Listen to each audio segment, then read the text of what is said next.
अस्सलाम वालेकुम, मेरा नाम है मोहम्मद अयाज़ और हम आपको वेलकम करते हैं इस यूट्यूब चैनल के ऊपर। अगर आप यूट्यूब चैनल के ऊपर नए हैं तो इसको सब्सक्राइब कर लें ताकि आप तक नई वीडियोस हमारी पहुंच सकें। आज हम जो टॉपिक डिस्कस करने जा रहे हैं वो है वर्डप्रेस और वर्डप्रेस का डैशबोर्ड। वर्डप्रेस के बारे में आपने सुना होगा। बेसिकली जो वेबसाइट्स होती हैं वो मतलब दो तरीके से बनती हैं। फर्स्ट जो है कोडिंग से आप वेबसाइट को बना सकते हैं, यानी कि HTML CSS बूटस्ट्रैप और जावास्क्रिप्ट की मदद से आप वेबसाइट बना सकते हैं। और बैकएंड में PHP यूज़ कर सकते हैं, पाइथन यूज़ कर सकते हैं या कोई भी प्रोग्रामिंग लैंग्वेज जो है ना आप यूज़ कर सकते हैं।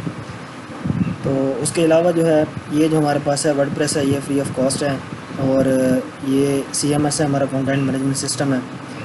इससे हम वेबसाइट बना सकते हैं, ईज़िली वेबसाइट बना सकते हैं। और हमारे जो इंटरनेट के ऊपर जो वेबसाइट्स हैं वो तकरीबन 40% वेबसाइट्स जो हैं वो वर्डप्रेस से बनी हुई हैं। इसी तरह जो वर्डप्रेस ये इजी टू लर्न है, इसको हम आसानी से लर्न कर सकते हैं, इसके बारे में सीख सकते हैं। इसको मैक्सिमम 15 डेज़ लगते हैं इसकी हर एक चीज़ समझने में, तो इजीली आपको इसको समझ आ जाएगी इसकी। उसके बाद वर्डप्रेस जो है अगर आपको कोडिंग आती है तो वेल एंड गुड, अगर नहीं आती तो इसमें कोई मसला नहीं होता।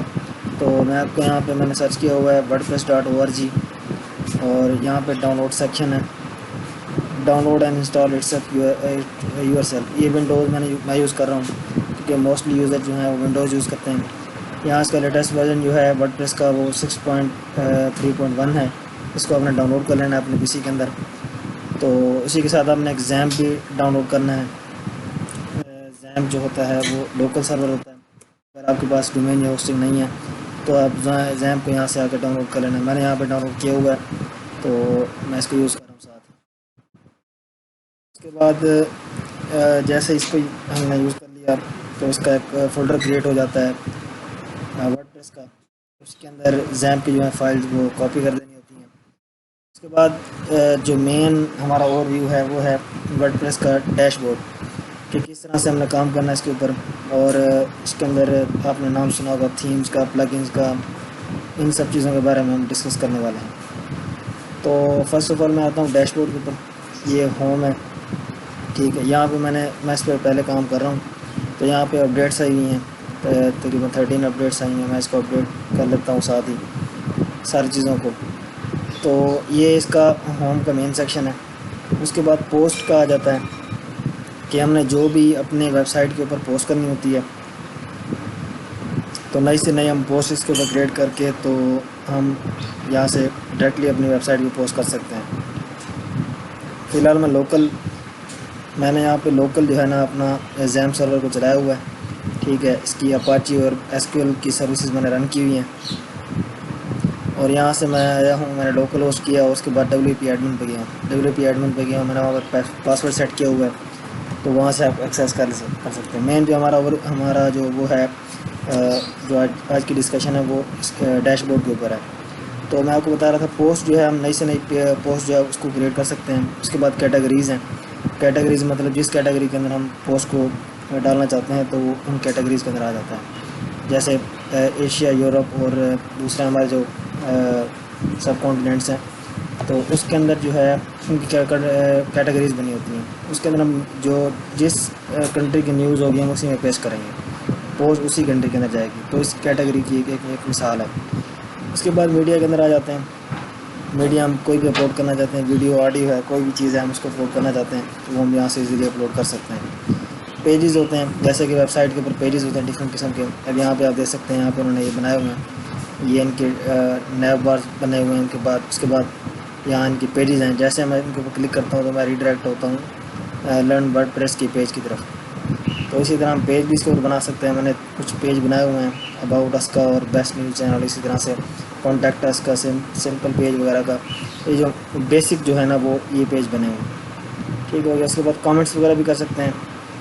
ये कमेंट्स किस तरह से करते हैं। उसके बाद अपीयरेंस के अंदर आता हूँ। अपीयरेंस के अंदर थीम्स का जो कंसेप्ट होता है वो सबसे ज़्यादा यूज़ होता है। थीम्स जो होते हैं वो प्रोग्रामर्स जो होते हैं या डेवलपर जो होते हैं या जो वर्डप्रेस पे काम कर रहे होते हैं, उन्होंने थीम जो होते हैं वो पहले से बनाए होते हैं और अपलोड किए होते हैं। यहाँ पे कुछ थीम जो हैं वो पेड हैं और ज़्यादातर इसके ऊपर फ्री हैं।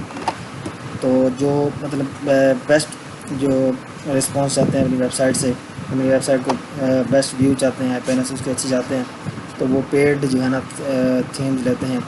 अब यहाँ पे फॉरेस्ट थीम के नाम से एक वेबसाइट है, वहाँ पे आपको थीम मिल जाएंगे।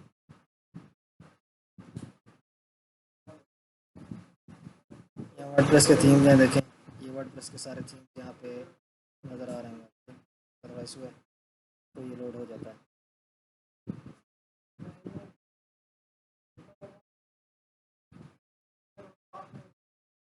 यहाँ से ये हो रहा है, उसके बाद मैं इसके ऊपर आ जाता हूँ। इसकी लोडिंग हो रही है, ये लोडिंग हो जाता है तो इसको आपको मैं दिखाता हूँ। तो यहाँ उसके बाद ये फ्री थीम्स हैं कुछ। ये आस्ट्रा जो है ये सबसे अच्छा थीम है। उसके बाद जनरेट प्रेस का ये थीम भी है, उसको हम यूज़ कर सकते हैं। इसी तरह कस्टमाइजेशन भी इसके अंदर कर सकते हैं हम डिफरेंट टाइप की। और उसके बाद विजेट्स यूज़ कर सकते हैं। साइड बार में जो विजेट्स यूज़ होते हैं सर्च बटन का, इस तरह से डिफरेंट होते हैं। अब यूट्यूब का सर्च बटन होता है और इस तरह से मैं ऐसे यहाँ पे करता हूँ। इमेज का आ गया, हेडिंग वगैरह का, गैलरी लिस्ट वगैरह, इस तरह सब के जो है ना ये विजेट्स होते हैं। उसके बाद मेन्यूज़ होते हैं, जो मेन्यूज़ हम सेलेक्ट करते हैं कि एक मेन्यू के अंदर डिफरेंट डिफरेंट मेन्यू है। यहाँ पे ये मेन्यू है, यहाँ पे बहुत सारे जो है ना मरीज़ के सब मेन्यूज़ आ गए हैं। ठीक है। उसके बाद ये बैकग्राउंड के अंदर हेडिंग वगैरह भी यूज़ होती है। बैकग्राउंड के अंदर हेडर्स वगैरह इस तरह से, और हेडर जो होते हैं वो टॉप पे होते हैं, फोल्डर नीचे होते हैं। तो ये देखें ये थीम आ गए हमारे पास। अब जिस टाइप का हमें थीम चाहिए तो हम उसके बस उसको सर्च करके परचेज़ कर लेते हैं, ताकि हमारी वेबसाइट जो है उसके अपीयरेंस बेहतर से बेहतर हो। तो उम्मीद है आपको समझ आ गई होगी वर्डप्रेस के डैशबोर्ड की। अगर किसी का कोई क्वेश्चन है तो वो मुझसे पूछ सकता है। Okay ji, thank you. अस्सलाम वालेकुम, मेरा नाम है मोहम्मद अयाज़ और हम आपको वेलकम करते हैं इस यूट्यूब चैनल के ऊपर। अगर आप इस यूट्यूब चैनल के ऊपर नए हैं तो इसको आप सब्सक्राइब कर लें और साथ ही बेल आइकन को क्लिक कर दें, ताकि हमारी नई से नई वीडियोज़ जो हैं वो आप तक पहुँचती रहें। इस वीडियो को स्किप नहीं करना और इसको मुकम्मल देखना है आपने। आज जो जिस टॉपिक के बारे में हम डिस्कशन करने जा रहे हैं वो है क्रिएटर स्टूडियो। आप में से शायद किसी ने नाम क्रिएटर स्टूडियो का सुना हो। और फेसबुक प्रोफेशनल जो होते हैं, डिजिटल मार्केटर जो होते हैं, या सोशल मीडिया मैनेजर जो होते हैं वो इसको यूज़ करते हैं। इसको हम मेटा सूट भी कहते हैं, मेटा बिजनेस सूट भी कहते हैं। इसका मैं आपको इंटरफेस का ओवरव्यू आपको देता हूँ। पहले हम फेसबुक प्रोफाइल के ऊपर जाते हैं। फेसबुक प्रोफाइल की तरफ से हमें ये टूल प्रोवाइड किया गया है कि जो भी हम कंटेंट, जो भी हम फेसबुक पेजेस जो हैं बनाना चाहते हैं, उनके ऊपर कंटेंट डालना चाहते हैं, उसको हम उसकी हम एनालिसिस करना चाहते हैं, उसकी स्टेटस चेक करना चाहते हैं, उसके लिए हमें ये टूल प्रोवाइड किया गया। तो यहाँ पे मेरे पास 5-6 पेजेस हैं। ठीक है। अब मैं एक जो क्लासिक जो मेथड है वो हर एक पेज के ऊपर जाऊँ मैं और उनके ऊपर वीडियोस अपलोड करूँ, उसके ऊपर कंटेंट अपना अपलोड करूँ, उसकी एडिटिंग करूँ, इसी तरह से सारी चीज़ें जो है ना वो यहाँ पे करूँ, वो क्लासिक मेथड है। अब जो हमारे पास प्रोफेशनल मेथड वो ये है कि हम मेटा सूट, जिसे मैं क्रिएटर स्टूडियो भी कह रहा हूँ, उसको यूज़ करें। उसको यूज़ करते हुए अब ये जो हमारे पास टूल है, ये दो जो है प्लेटफॉर्म को यूज़ करने के लिए, एक यहाँ पे आप देख रहे हैं कि फेसबुक को यूज़ करने के लिए, दूसरा हम इंस्टाग्राम को भी यूज़ कर सकते हैं। इंस्टाग्राम का अकाउंट भी इसके साथ अटैच कर सकते हैं। उसकी जो पोस्ट वगैरह भी यहाँ से हम कर सकते हैं, उस अकाउंट को भी हम यहाँ से मैनेज कर सकते हैं इजीली। ठीक है। मैं आपको ओवरव्यू दूंगा मेटा बिजनेस सूट का, क्रिएटर स्टूडियो भी इसको कहते हैं। ठीक है। अब यहाँ पे हमारे पेजेस की लिस्ट है। अब मेरी आईडी जो है वो इसके साथ डायरेक्टली कनेक्ट हो चुकी है। अब मेरी यहाँ पे आईडी लॉगिन है और ये लॉगिन आईडी जो लॉगिन है वो यहाँ इसके पास जो पेजेस हैं वो डायरेक्टली इसके साथ कनेक्ट हो चुके हैं क्रिएटर स्टूडियो के साथ। ठीक है। अब ये इसके ऊपर सारे मेरे जो 6 पेज हैं, टोटल मेरे ऐसे 6 हैं। ठीक है। वो सारे ऐड हो चुके हैं। अब मैंने जो है मीडिया ट्यून 2.0 जो है इसको सिलेक्ट कर रखा है। ठीक है। इसके बारे में मैं आपको इसके स्टैटिक्स, इसके जो फॉलोअर्स हैं, इसका वॉच टाइम, ठीक है, इसके ऊपर जो कंटेंट अपलोड हो चुका है उन सब की डिटेल जो है हमें यहाँ पे मिल जाएगी। बजाय ये कि हम फेसबुक के ऊपर जाएँ, हर एक टैब के ऊपर जाएँ, हर एक की फंक्शनैलिटी अलग अलग चेक करते रहें, तो इसके ऊपर डायरेक्टली हम जो है वो इसको चेक कर सकते हैं। ठीक है, अब इसके ऊपर नोटिफिकेशन का है, मेन होम का है, होम के ऊपर सारी डिटेल दी हुई है कि आपका ये पेज है, इसके ऊपर सारा कवर फ़ोटो, प्रोफाइल फ़ोटो, सारा कुछ। ठीक है, अब इसके बारे में अब यहाँ पर नोटिफिकेशन आए, अब इस पेज से रिलेटेड जो भी नोटिफिकेशन हमें रिसीव होंगे वो यहाँ पर आएंगे। ठीक है, उसके बाद प्लानर है। प्लानर के ऊपर ये होता है कि हमने पोस्ट एक ही टाइम पे हमने 10 पोस्ट करनी है। ठीक है, हमने 10 दिनों के अंदर एक एक पोस्ट करनी है, तो उसके लिए हम शेड्यूलर है। प्लानर मिसाल के तौर पर शेड्यूलर का नाम मैं दे देता हूँ, ये इंटरनेट स्लो होने की वजह से ये स्लो चल रहा है। शेड्यूलर जो होता है वो उसको प्लानर भी कह सकते हैं। ठीक है, ये प्लान कर देता है कि ये जो वीडियो है ये इस टाइम अपलोड हो जाएगी। ठीक है, अब यहाँ पे शेड्यूल का ऑप्शन है, ये डेट दी हुई है ऊपर, ये संडे 10 और मंडे 11 और ट्यूसडे, और इस तरह से ये सारी डिटेल्स के ऊपर दी हुई है। ठीक है, अब ये इनके ऊपर हम वीडियोस अपलोड कर सकते हैं, लाइव भी कर सकते हैं, रील भी अपलोड कर सकते हैं, वीडियो भी अपलोड कर सकते हैं, सारी चीज़ें अपलोड कर सकते हैं, स्टोरी भी लगा सकते हैं। ठीक है, तो ये हमारे शेड्यूलिंग के लिए होता है, ये जो हमें ऑप्शन दिया गया। उसके बाद कंटेंट है कि हमने इस पेज के ऊपर कौन कौन सा कंटेंट अपलोड किया हुआ है। ठीक है, अब यहाँ पे कंटेंट हमें शो हो गया। ठीक है, ये मैंने वीडियोस वगैरह कुछ अपलोड की हुई हैं, ब्लॉग्स वगैरह अपने जो है वो अपलोड किए हुए हैं। उसके बाद लाइव गेमिंग वगैरह मैंने की हुई है इसके ऊपर, क्योंकि गेमिंग वगैरह करता रहता हूँ मैं। तो स्टोरीज़ जो होती हैं, स्टोरीज़ भी इसके ऊपर आ जाती हैं कि स्टोरीज़ हमने जो जो अपलोड की होंगी वो सारी आ जाएंगी। स्टोरीज़ खैर मैंने इसके ऊपर कोई अपलोड नहीं की हुई, तो इसके ऊपर मतलब कोई स्टोरीज़ देखा आपने कि कोई स्टोरी नहीं आ रही। ठीक है, उसके बाद और भी इसके साथ ऑप्शन है फेसबुक फ़ोटोज़ वगैरह और सीरीज़, इस तरह से ना ये सारी चीज़ें इसके अंदर आ जाती हैं। ये हमारा कंटेंट इनसाइड जो है वो सबसे इम्पोर्टेंट इनमें से जो है ना वो ऑप्शन है। इनसाइड के अंदर जो है ना हम पेज की परफॉर्मेंस को चेक करते हैं कि पेज किस तरह से रन कर रहा है। फेसबुक पेज जो है हमारा, इसका रन, इसकी रीच कितनी है। ठीक है, फेसबुक पेज दो तरह के होते हैं, एक प्रोफाइल होता है, क्लासिक होता है।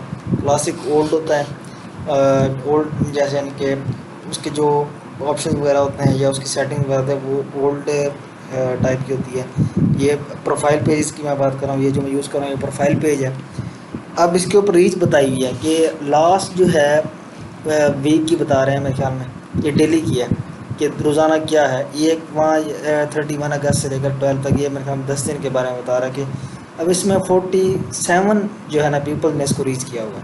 ठीक है, मैं इसके ऊपर अभी काम नहीं कर रहा, इस वजह से इसकी रीच कम हो गई है, नहीं तो इसकी 1.5 मिलियन के ऊपर थी। ठीक है, अब इसकी रीच आ रही है। अब इसके फॉलोअर्स जो हैं ये हैं 5750। ठीक है, अब ये इसके फॉलोअर्स हैं। ठीक है, ये मैंने काम किया था इसके ऊपर, ये फॉलोअर्स सारे आए हैं। ठीक है, अब इसके रिज़ल्ट्स क्या आ रहे हैं कि किस तरह से काम कर रहा है, और इसकी जो ग्राफ के अंदर सारा कुछ डिटेल दी हुई है। ऑडियंस इसके ऊपर किस तरह के, हमारे जो ऑडियंस कौन से होते हैं, फॉलोअर्स होते हैं, फॉलोअर्स कहाँ कहाँ से हैं, मैन है, वुमेन है, इस तरह से वो सारी डिटेल आ चुकी है। पाकिस्तान मोस्टली जो है मेरे वो फॉलोअर्स हैं वो पाकिस्तान के हैं। ठीक है, अब इसके अंदर मेन चीज़ होती है परफॉर्मेंस, कि हमारा जो पेज है उसकी क्या परफॉर्मेंस है। ठीक है, वो किस तरह से वर्क कर रहा है। ठीक है, उसके अंदर जो हमारे फॉलोअर्स हैं, जो हमारा वाच टाइम हमारा है वो ऑर्गेनिक तरीके से आ रहा है। ठीक है, हमारी जो वीडियोस वगैरह होती हैं वो रिकमेंडेशन में जाती हैं, तभी जाके हमारा वाच टाइम वगैरह जो होता है वो पूरा होता है। मेरी जो मोस्टली वीडियोस होती हैं वो रिकमेंडेशन में जाती हैं। ठीक है, अब यहाँ पे देखें वाच टाइम आ रहा है मिनट्स के अंदर। अब ये 1 मिनट का जो है ये एक मतलब है 1 वाच टाइम काउंट हुआ है। 42 जो वाच टाइम है वो, ये मेरे ख्याल में मिनट की बात हो रही है। ठीक है, उसके बाद ये जो मेरा सबसे ज़्यादा पीक पे गया था वो 20,000 गया था 2 सितंबर को। तो इसी तरह से मुख्तलिफ जो है ना वीडियोज़ के ऊपर जो है ना व्यूज़ आते रह गए। ठीक है, अब यहाँ पे ऑप्शन है कि ऑर्गेनिक और पेड, यानी कि ऑर्गेनिक है कि बिल्कुल वैलिड तरीके से मेरा जो है ना वो चीज़ें हैं, हमारी वाच टाइम हमारा पूरा हुआ है, फॉलोअर वगैरह हैं, इस तरह हमने चीज़ें पोस्ट की हैं, शेयर वगैरह कम किए हैं, पोस्ट ज़्यादा की हुई हैं। फॉलोअर नॉन फॉलोअर मतलब डिफरेंट पीपल जो है ना वो इस चीज़ को देखते हैं, फॉलोअर भी देखते हैं, और इस तरह से वीडियो से हम मेरा जो है ना ये वाच टाइम पूरा हुआ है, और फॉलोअर्स वगैरह जो हैं वो वीडियो के ऊपर ही आए हैं। ठीक है, उसके बाद रिटेंशन देखते रहते हैं हम। रिटेंशन बाकी से भी इम्पोर्टेंट है, मतलब है ऑडियंस वगैरह, ये फॉलोअर्स ज़्यादा जो है ना इम्पोर्टेंट है। रिटेंशन के अंदर ये होता है कि आपकी वीडियो जो रिकमेंडेशन में गई है। ठीक है, मैं इन्होंने बताया हुआ कि 89% जो है आपकी वीडियो रिकमेंडेशन में गई है, यानी कि जो वाच टाइम पूरा हुआ है जो मिनट वगैरह आए हैं वो रिकमेंडेशन में है, यानी कि वीडियो मेरी रिकमेंड की गई है फेसबुक की तरफ से पीपल्स को। ठीक है, तो इसके अंदर आप ग्राफ वगैरह सारा कुछ देख सकते हैं कि 3 सेकंड की व्यूज़ कितने हैं और 15 सेकंड्स की व्यूज़ कितने हैं, 1 मिनट की व्यूज़ कितने हैं, और ग्राफ है सारा, और ये मेरा नीचे कंटेंट है जो मैंने अपलोड किया हुआ है। ठीक है, उसके बाद यहाँ पे इनबॉक्स है, इनबॉक्स के बाद मोनेटाइजेशन आ जाती है, यानी कि इसकी मोनेटाइजेशन किसको हम अप्लाई कर सकते हैं। इसके लिए क्राइटेरिया होता है मोनेटाइजेशन का, जो कि सिंपल है, सबको पता है। वो ये होगा कि अब यहाँ पे देखें एलिजिबिलिटी, मैंने इसको अप्लाई किया हुआ था, कुछ इशू आया हुआ है। अब यहाँ 5 एक्टिव वीडियोज़ होनी चाहिए, ठीक है, जो मैंने अपलोड की हुई हैं। उसके बाद मिनट्स होने चाहिए, 60 के मिनट होने चाहिए, और फॉलोअर होने चाहिए 5 के, वो मैंने कंप्लीट कर रखे हैं। ठीक है, इंशाल्लाह इसको मैंने दोबारा अप्लाई करना है, तो दुआ कीजिएगा ये अप्रूव हो जाए। ऑल जो है इसके अंदर टूल जो है, इसके अंदर काफ़ी ज़्यादा टूल्स आ जाते हैं। ठीक है, बिज़नेस के लिए बिज़नेस फीड आ जाती है, बिलिंग पेमेंट गेटवे वगैरह आ जाते हैं, कि जो हमारा बैंक अकाउंट्स वगैरह जो होते हैं वो लगे होते हैं, वो इसके अंदर आ जाता है। कंटेंट जो हमने अपलोड किया होता है उसमें हमारी स्टोरीज आ जाती हैं, हमारी पोस्ट वगैरह आ जाती हैं, हमारी वीडियोज़ हमने या फेसबुक के ऊपर जो फ़ोटोज़ हमने अपलोड की होती हैं वो आ जाती हैं। ठीक है, अब इनबॉक्स आ जाता है। उसके बाद लाइव डैशबोर्ड जो है ना, ये इंपॉर्टेंट एक चीज़ है जो मैं आपको समझा देता हूँ साथ ही। इसके अंदर ये होता है कि हमने लाइव वीडियोज़ कितनी अपलोड की हुई हैं। ठीक है, मैंने कोई लाइव वीडियो अपलोड नहीं की हुई। ठीक है, यहाँ पे तकरीबन 3 से 4 स्ट्रीम्स होनी चाहिए मेरी, और वॉच टाइम जो है मेरा इसके ऊपर क्राइटेरिया दिया होगा, यानी कि मैं स्टार के लिए अप्लाई कर सकता हूँ। मेरे पेज का जो लेवल है वो अप हो जाएगा। ठीक है, मैं फिर इसको स्टार के लिए अप्लाई कर सकता हूँ। स्टार के लिए मुझे यानी कि वो स्टार सेंड्स करेंगे, जैसे आपने देखा होगा फेसबुक पे हो रहा होता है। तो यहाँ पे मेरे जो है ना सिर्फ 2 रहते हैं। वो ये है कि मैंने अब लास्ट 14 डेज़ के अंदर मैंने स्ट्रीमिंग की हुई हो 4 आवर्स की, मतलब कंसिस्टेंसी के साथ। ठीक है, कंटिन्यूसली। तो स्ट्रीमिंग, और उसके बाद 2-3 दफ़ा मैंने मतलब लाइव में आया हूँ, खुद आया हूँ, या मैंने कोई गेमिंग की या कुछ भी किया हुआ। अब मैंने ये गेमिंग की हुई है, मेरे ख्याल में ये काउंट नहीं हो रही, क्या मसला है पता नहीं, शायद अपडेट हुई है फेसबुक की तरफ से। तो ये आपने सारा कुछ देख लिया, ये है लाइव डैशबोर्ड। अस्सलाम वालेकुम, मेरा नाम है मोहम्मद अयाज़, और वेलकम करते हैं आपको इस यूट्यूब चैनल के ऊपर। तो आज हम एक हॉट टॉपिक के साथ आपकी खिदमत में हाज़िर हुए हैं, वो है टास्क मैनेजर। काफ़ी लोग आप में से जानते होंगे टास्क मैनेजर किसे कहते हैं। मैं इसका आपको ओवरव्यू दे देता हूँ कि टास्क मैनेजर किसे कहते हैं।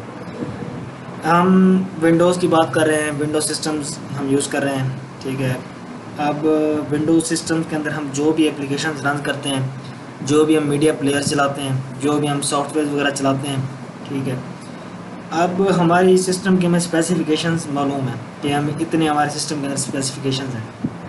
ठीक है, अब उनका हमें कैसे पता चलेगा कि कौन सा हमारा, कौन सी ऐप, कौन सा सॉफ्टवेयर, कौन सी एप्लीकेशन जो हमारी है वो कितना सीपीयू, कितना रैम, कितनी मेमोरी, कितनी जो है स्पेस वो ऑक्यूपाई कर रही है। ठीक है, यानी कि रन टाइम के अंदर जो भी सॉफ्टवेयर हमारे पास चल रहे होंगे, जो भी फाइल चल रही होंगी, जो भी मीडिया चल रहा होगा, वो हमें शो हो जाएगा। और सिस्टम की परफॉर्मेंस, सिस्टम किस तरह से वर्क कर रहा है, सिस्टम की जो सेंट्रल प्रोसेसिंग यूनिट जो है हमारा सीपीयू जो होता है, ठीक है, उसकी वर्किंग किस तरह से है, वो डाटा को सही तरीके से प्रोसेस कर रहा है कि नहीं कर रहा।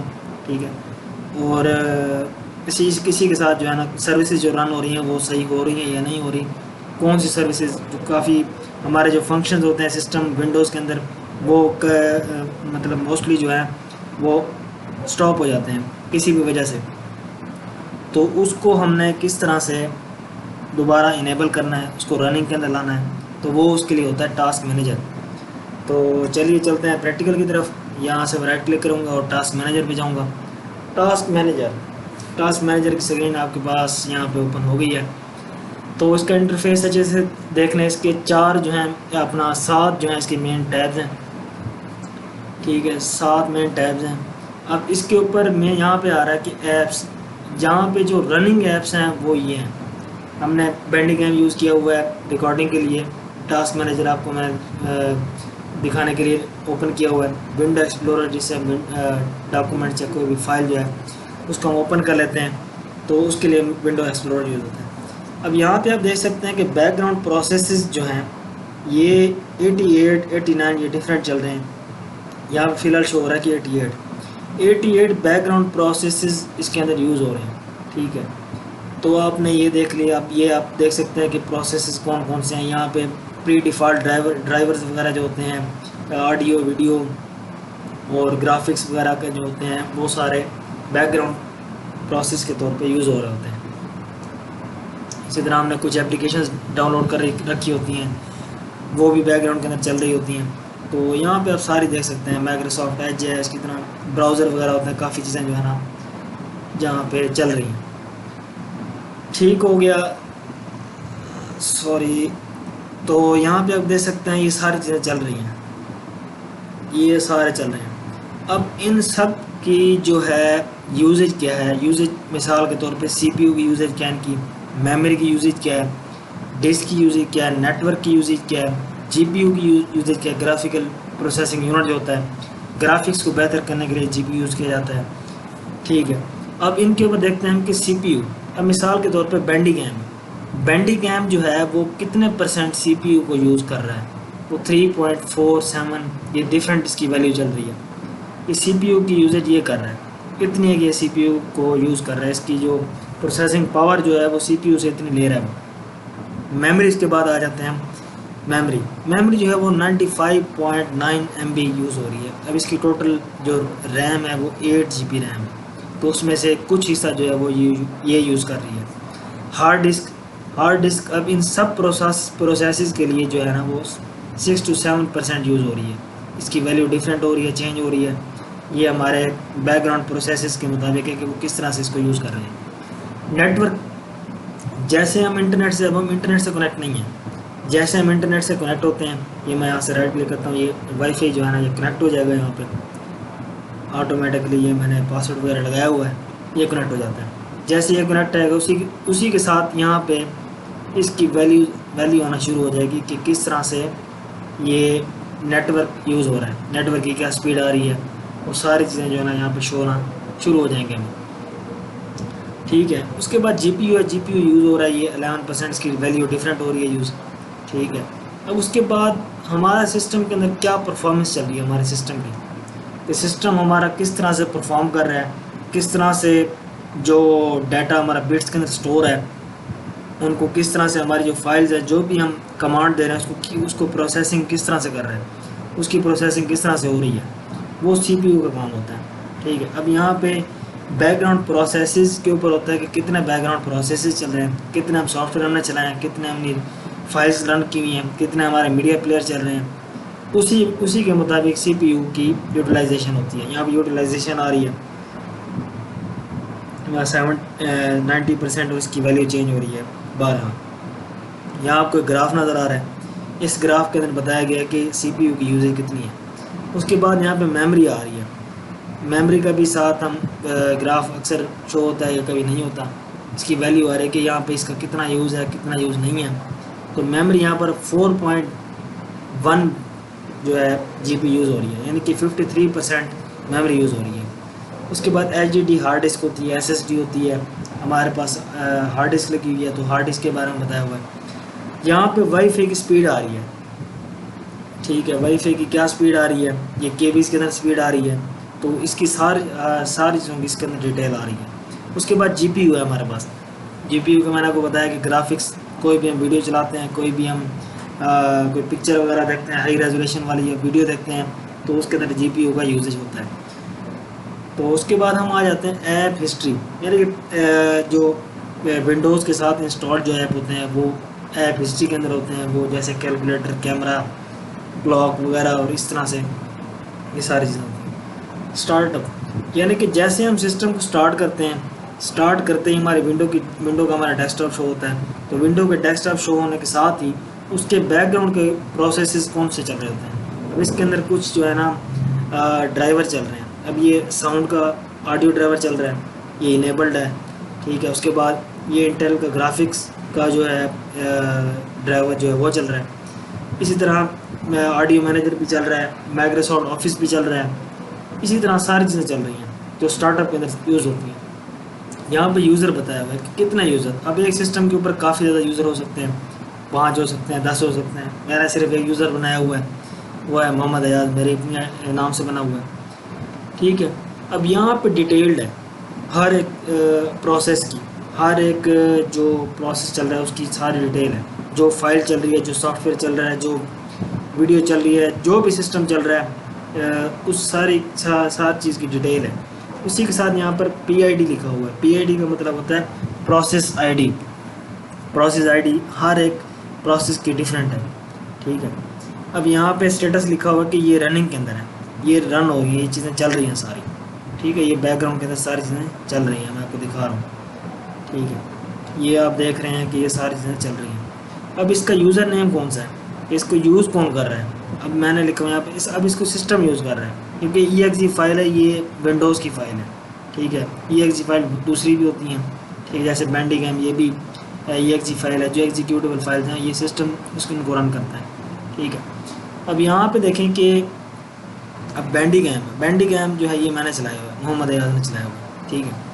अब इसकी जो CPU जो यूज़ कर रहा है, CPU की वैल्यू यूज़ हो रही है, CPU की जो प्रोसेसिंग पावर यूज़ हो रही है वो 4% है या 3% डिफरेंट है इसकी।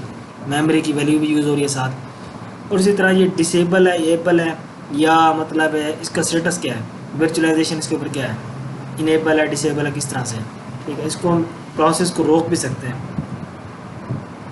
उसके बाद आ जाती हैं सर्विसेज, कि बैकग्राउंड के अंदर कौन सी सर्विसेज चल रही हैं, कौन सी सस्पेंड हो चुकी हैं, कौन सी स्टॉप की हुई हैं, ठीक है। ये सारे सिस्टम के CPU के अंडर सारी चीज़ें आ जाती हैं। तो ये आप देख सकते हैं, ये सारी सर्विसेज जो है ये चल रही हैं, ठीक है।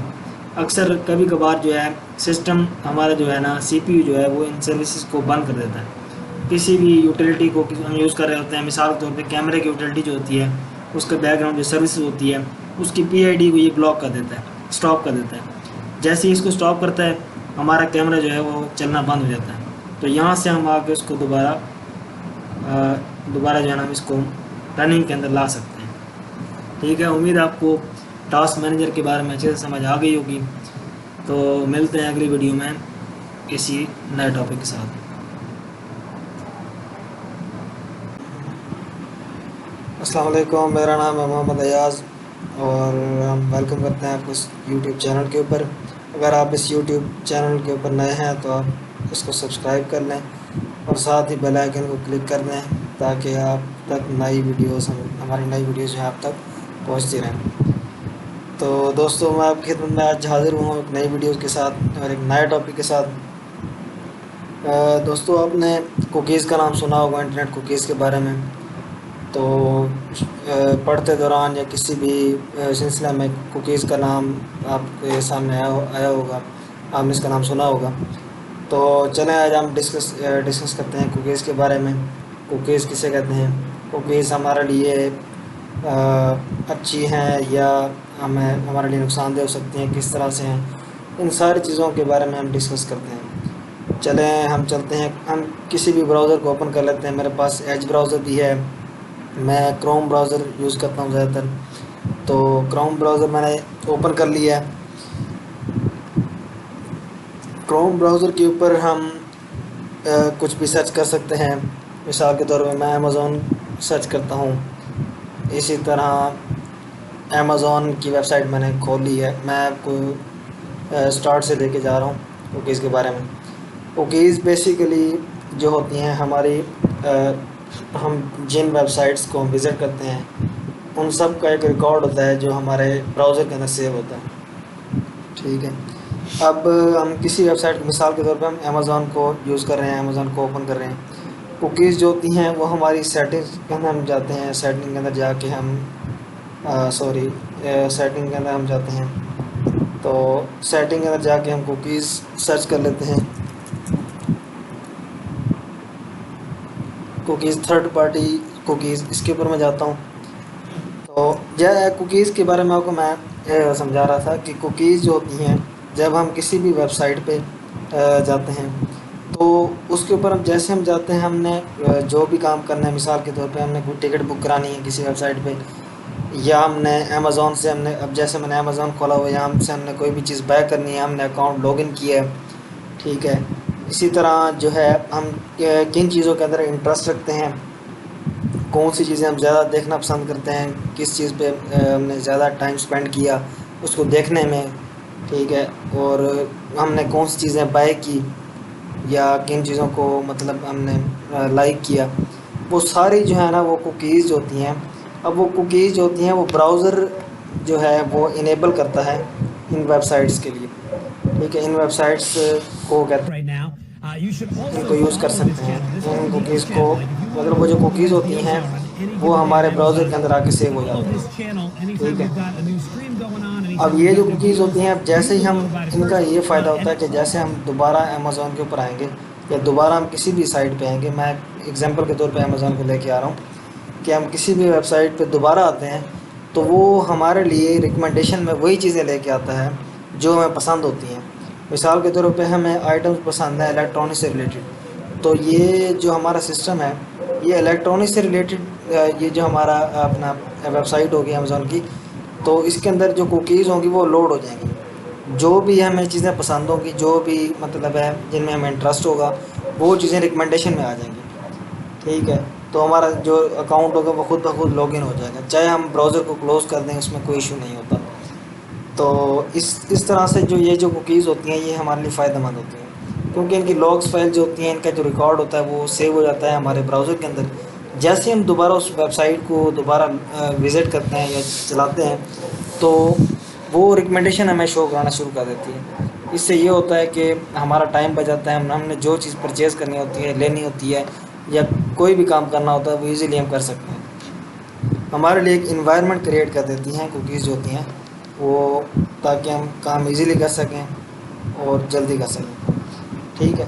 उसके बाद यहाँ सेटिंग के अंदर जाते हैं, हम किसी भी ब्राउज़र को यूज़ कर रहे हैं, हम सफारी है, उसी तरह हम ये जो क्रोम ब्राउज़र है, एज ब्राउज़र है जो सिस्टम के अंदर डिफ़ॉल्ट होता है। अब यहाँ पर थर्ड कुकीज़ की जो है ना वो डिफरेंट टाइप्स होती हैं। अब हम लोकल वेबसाइट्स के अंदर जब जाते हैं तो उसके अंदर जो होती हैं पॉपअप्स कुकीज़ आ जाती हैं। पॉपअप्स जो हमारे पास आ जाते हैं, उससे उस पे जो कुकीज़ हम हमारी इनेबल्स होती हैं, वो कुकीज़ जो होती कुकीज़ तो हमारी वेब ब्राउज़र ने इनेबल कर रखी होती हैं। तो जैसे ही हम किसी भी लिंक को क्लिक करते हैं तो हमारी 10-15 या मुख्तलिफ़ किस्म की एड्स खुल जाती हैं, क्योंकि रीडायरेक्शंस हो रही होती है। तो मुख्तलिफ़ किस्म की ना वेबसाइट्स खुल जाती हैं, पॉपअप एड्स खुल जाते हैं, ठीक है। इन्हें कुकीज़ हमारी इनेबल होती हैं, वो कुकीज़ हमारे ब्राउज़र के अंदर आके सेव हो जाती हैं।